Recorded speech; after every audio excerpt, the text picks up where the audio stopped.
winding up, giving his last remarks as the president, has finished to give his speech after the main budget speech by the Minister of Finance designate, Mr. Golori. And so, as the president, as Parliament waits for the president to depart, and of course, winding up some other parliamentary business, we've just been here listening, and so we want to give a brief on the highlights from what came out of the budget here from the studio, and then later on we have already eaten into the time for the beat, but that's exactly what it was for the budget. A very big day. We now know what government is planning, comments from the president about the new cabinet, and some of the new measures that government has in place to try and resuscitate the economy, which some say is on the rebound, and then with new COVID outbreaks, there are other projections altogether on where we are heading. We've been joined by Hope Twine, the program manager for Women in Democracy, Foundation for Women in Democracy.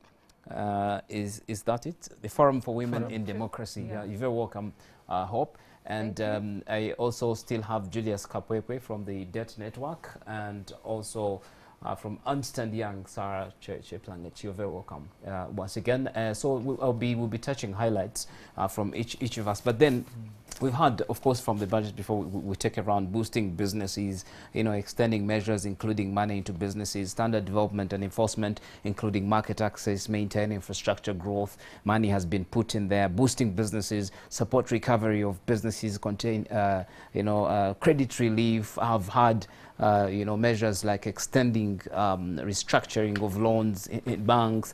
I don't know what impact that one will have on borrowers and banks themselves. And then UDB given additional money, 300 addition to the more than 500 billion earlier put for lending to small and medium enterprises. Very, very good stuff. And of course, applied research and technology also given money, more than 300 billion investment promotion, some 23 regional business parks to be. If you look at the plan that government has, when I listened to some of your plans that the Minister of Finance was putting out, and I thought, wow, if all these things are put in place or implemented, all these programs would be, I think, would be middle income, not even lower middle incomes. They would shoot straight above middle income, and this country would be something else. So very positive, measures and policies, if you ask me. But also, one would say very ambitious, like overly ambitious. Like if you look at, we're still growing at 3% and thinking of 4%, very, very low levels of any country that is aspiring to attain such levels. So, to you. Hope, we'll start on the matter really of women, and I had women under the Emyoga program and women circles and all that. Do you think from where you sit, this is going to address a lot of challenges that we know that women out there are facing in communities in terms of inclusiveness, financial inclusion, health, and among others? You think this budget has women at the heart? Besides, of course, having these designate, Prime Minister, Vice President, it's a very good thing really for women. Some have said this is a time for women, this is a turning point for us. But when you look at this budget really, does it put in consideration the problems of women, mortality rates in hospitals, all that kind of stuff? Are we paying attention to that in light of all the challenges that we are facing today? Oh, thank you. I think, in my view, the budget really puts in consideration the issues of women. When you look at it, like you said, it's actually ambitious. It's promising. It has very beautiful proposals. When you look at the money that has already been allocated to the Human Capital Development Program, it's a good amount, 7.7 trillion. And you look at all the things that they are planning to do. I would say, in promoting gender equality, or looking at it in a gender perspective or in the gender lens, it can only be realized once we get to the things that are easily ignored. One of them, I think, I would want to talk about is sexual reproductive health. I know many have talked about it, but when we are talking about health, we talk about every other thing, and now we are looking at the COVID containment, but I think we shouldn't forget things like reproductive health, because it is very easy to now go on with COVID, and then we have more mothers dying, then we have more children dying. So I think even as they look at the allocations of money, that is very important. Now, not only that, I think the budget also looks at, I saw something with private sector development. There's some good amount of money, and you know the women are concentrated either in the informal sector or in the agriculture sector. So mainly my points will be about the agriculture sector and the informal sector. When we come to the informal sector, you talked about the MEOGA, you talked about the UDB and everything. But you know, most of the women in the informal sector are illiterate. They don't have that ability to get all these monies they are talking about. So the beauty here, I'll quickly switch a little bit from the informal sector to the agriculture sector. So this was the highlight for me, talking about the parish development model. That one works for me. And I think for the many women as we look at it, because when we get to that level, at the lower level, they will probably understand each other and perform much, much better. For me, it was a highlight. And knowing that 30% is put aside for the women of the resources, that is a plus. And then knowing that all the 7 pillars, one of them was governance, had to do with governance. And one of my worries, or the worries that we have observed over time, was the issue of governance. When it comes to circles and governance and these circles and how they handle their systems, we still have the problem that we have above, we still have it at the lower levels. So that's one of the 7 pillars is going to address that. So for me, that was the highlight. The only thing I must mention maybe is that if only we could monitor and track so that we can do all the corrections as early as possible. For me, that would be the correct way of going about it. And all this problem of lack of implementation, slow or no implementation, as sometimes, you know, monies don't reach the targeted sectors, and that's also an old age problem. So the next government, the new MPs and all, you know, people in government will really be, you know, their challenge is to make sure that the implementation of the parish development model, for me, which is the trump card right now for President Museveni, in as far as service delivery is concerned, should work.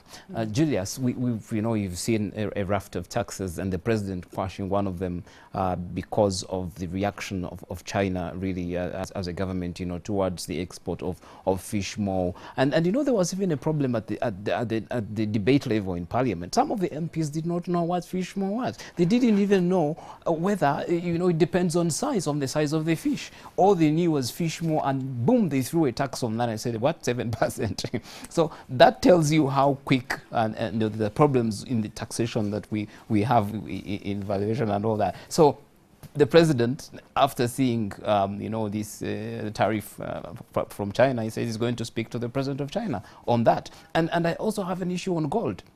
You know, the tax on gold, Julius. If you, which gold are we going to, where is it coming from? Are we going to tax smuggled gold or gold? Because, I mean, this is not out of the public domain, that even the Bank of Uganda was talking about it the other day. Mr. Adam Mugume, we import, re-export. So are you taxing re-export? So I don't understand that. Maybe from a person in your position, you'd be able to get me off this hook.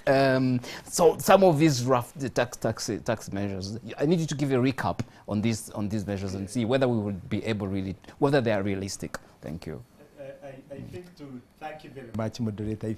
I think to begin with, we congratulate Honorable Rugorobi, at least for purposes of today, being the de facto Minister of Finance. And for the job well done. You know? We'll ask, where is the traditional Kasaija, who, by the way, on April 1st, 2021, presented these tax measures that are being presented today to Ugandans in Parliament, in the 10th Parliament. So that bit. And of course, the President for coming this far.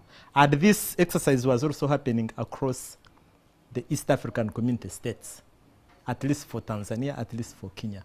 So that bit creates a bit of harmonization of the tax regimes, including now the MAU or the MO that you talk about. I can't talk much about it. I've never seen the blood of a fish. I didn't even know that it did. So that bit I leave it to others. In the case of gold, Uganda now has in place a refinery plant. The refinery plant gets its raw material, which is gold, not only from Busia and Kanungu and Uweju, even Mubende, as we know, but also taps onto imported gold from DRC, Democratic Republic of Congo, Central African Republic, even as far as Ghana, from Tanzania here, our neighbors, because this is the only gold refinery processing plant in the region, in the Great Lakes region, in SADC, and also in the East African community, and IGAD, generally, it is the only one. So the bit of what you tax and the genuine sources thereof for this raw material can always be discussed by the powers that be, the Bureau of Standards and those who are struggling, fighting smuggling. The major challenge would be smuggling, because then you create under declaration. In fact, if we were prudent on our gold, on refined gold exports, even over the last couple of years, would have added much more money into the state revenues than we are doing now. So that bit will need strengthened, streamline the source, tracing the sources, and make sure that all the gold that comes into the country, even that is being mined locally, whether in Rupa, in Karamoja, or elsewhere, is actually genuinely reported about, and then we can pick the fair share of tax.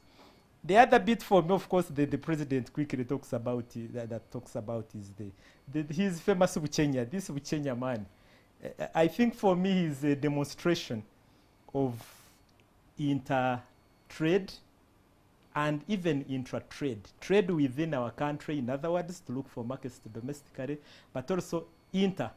When we talk, for instance, about IGAD countries, Eritrea, Ethiopia, and Somalia, looking for markets for Ugandan products, for Ugandan goods and services in those areas beyond just our own. Domestically, we could tap into expanding our domestic market of the many production things and products that the president and the speech have highlighted.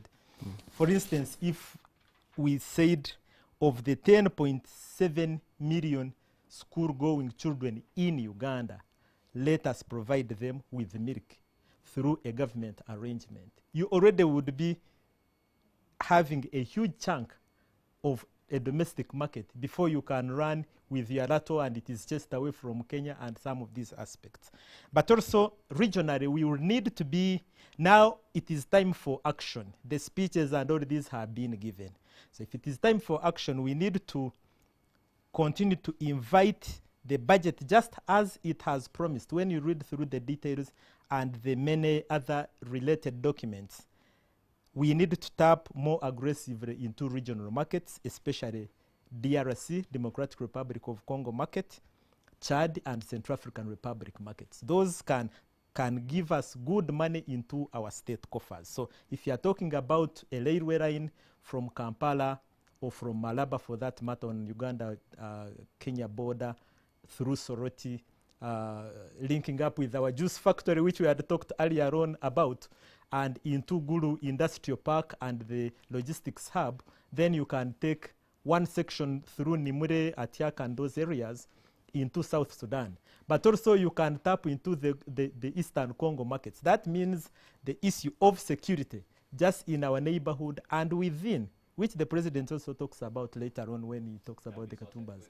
needs to be yes, that topic. And I know we've talked about it before. And for me, lastly, for now, the one-stop border points are ably linking up with other infrastructure that we are developing as a country and as the East African community. When you look at Ruahaha, for instance, you have the Mbale Ruahaha Road as an example, going right into the into this western part of Kenya, and we are linking that already we have a one-stop border point for ease of doing business. Rather than spend 2 days clearing your goods and services, you take hours. Now we are adding something additional. That bit of linkages for a long time is, as Uganda Debt Network, as Civil Society Budget Advocacy Group, as East African Budget Network clearing, is what we are talking about. Thank you very much, Julius. I need to bring in Sarah because we're running out of time for another show which is coming up. Sarah, your last comments on the budget and you know what you heard from the speech, including the president. Thank you, Malcolm. The budget has been read and it really looks very balanced, very good on paper, inclusive, and if implemented it will be great. We also appreciate the fact that this time round government's approach is quite different. Government is looking towards the grassroots, like they have really focused so much on agro-industrialization. I feel this is a very good focus, and when you listen to the Minister of Finance, he was talking about putting up silos in villages, processing, looking for markets. All this has a 1.6 trillion budget, which is really very good. We still want to really get the affirmation from government that the supply chain, the value chain will really be there, and especially the marketing and the transportation. Getting this stuff from the rural areas up to the good markets so that the farmers can get value and that ordinary woman in the village is able to get value. The other one is oil. It was good. The minister said the agreements have been signed. The pipeline is going to start the construction. We expect foreign direct investment to come in. We expect provision of goods and services, both direct and indirect. This is coming in very handy in this year. How are Ugandans going to be part of this from a Bubu perspective? How is government going to enable all this be done in terms of backward and forward leakages? We are also looking at a budget on digitalization of the whole country. Very, very good. If you look at the impact of COVID, the pandemic, many people now are working up country, working from their homes. Even here in Kampala, we are working from homes. We want stable networks. We want people should access information through a very stable internet. That is really important if this is done. So let me just go quickly into the tax measures, which the minister tried to really bring out. If you look at measures from ease of doing business perspective, government continues with digitalization, implementation of e-freeze, very good. And in the measure specifically, they are trying to expand on the tax space by introducing the taxation of non-residents. Those ones will be able now to file quarterly returns. Very, very good. They are also looking into they talked about exemption of tax, especially on agro-processing and manufacturing for production of chemicals to be used in agriculture, chemicals to be used in industry. All that really pested comes in so handy. And then we are looking at rental tax becoming still a focus area for government. They have removed the annual threshold and going to tax both individuals and company at 30%, also very good. And if you look at tax depreciation rates, which normally reduces on the corporate income tax that one pays, they are now removing the classes. They would normally run from 40% to 20%, but they are now bringing all the classes into 3, and most of the assets will only get 20%. If you are looking at the coming in of sectors like oil and gas, these are really heavy capex, and also even manufacturing. Those ones are going to get tax allowance at 35%. I don't know if it will be very attractive because they make you claim initial allowance, which is normal at 50%, in the first year. Then the tax depreciation goes into the other years. So somehow, government is looking into getting more of the corporate tax, which is a direct tax, earlier than it was in the earlier laws. So basically, we are looking at a tax which still focuses more on indirect taxes. You look at more interventions on excise duty, VAT, specifically on VAT. What I didn't really embrace is the introduction of VAT on clinker and raw materials into cement processing like limestone, which were initially exempt. And then at the same time, introducing stamps, digital stamps on cement. So that means that you would expect that bag of cement, which was maybe 22, 25, to go up. Definitely it will go up. So this is an area that we are seeing Ugandans really having to pay. Yes, there's a lot of construction going on. That's Yeah, where the yeah, tax yeah. money is looking. And Yes, I yes. just need to give a last chance really to Hope, who's just joined us. Yeah. Your last comments really, and second chance so that we can close it all. Okay. Basically, I will still focus on gender. As we look at all these interventions, there's the other side of it. Look at the gender concerns. If you're talking about minerals, we're talking about extraction, we look at the challenges that artisanal miners face. We are looking at the social ills that come along with all that. We are looking at the working conditions. We should look at all that. If you're looking at externalization of labor, yes, they are bringing in money, like the president said. Yes.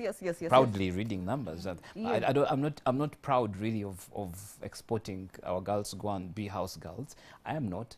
I want them to go and work in airlines. I want They'd them be to go and then do big jobs in banks. I don't want our Yes. girls to go and be house girls. Everyone wants That's not that. something to be So- proud about. Yes, yeah, go yeah. ahead, So please. I was saying And that briefly, because they're calling me. Yes.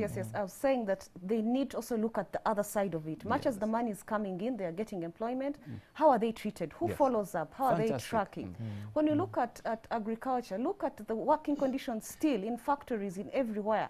So for me, it is about the other side. If you want to be inclusive and sustainable, we have to look at the gender challenges, the gender perspective of how everything is. Thank you very much. Hope is from the Forum for Women in Democracy, and Julius Kapwepwe is from the Uganda Date Network, and Sarah is from Ernst & Young. Thank you very much, ladies and gentlemen, for helping us and the people out there who are viewing to understand this budget.